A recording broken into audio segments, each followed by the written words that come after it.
Sudarlun, Basarnas Aceh melakukan evakuasi medis terhadap seorang warga negara asing di kawasan perairan Selat Benggala, Aceh, Selasa 27 April 2021. Evakuasi medis ini dilakukan terhadap Alexander Melnik, warga negara Rusia, yang merupakan salah satu ABK kapal tanker MT Hulda Mirsk berbendera Denmark. ABK tersebut mengalami sakit parah di bagian perut bawah sebelah kanan pada saat melakukan perjalanan dengan rute Port Klang, Malaysia, terusan Suez. Hasil deteksi terhadap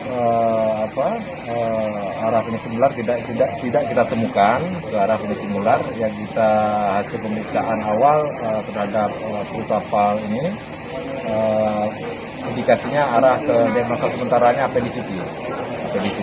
Suhunya normal, semuanya normal, gejala ke arah penyakit menular tidak kita temukan. Kini korban sudah dibawa ke Rumah Sakit Zainal Abidin untuk tindakan medis lebih lanjut.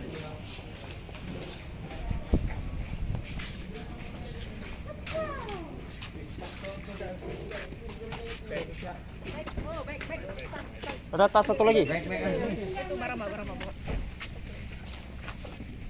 Dari Banda Aceh, Hendri, Serambion TV.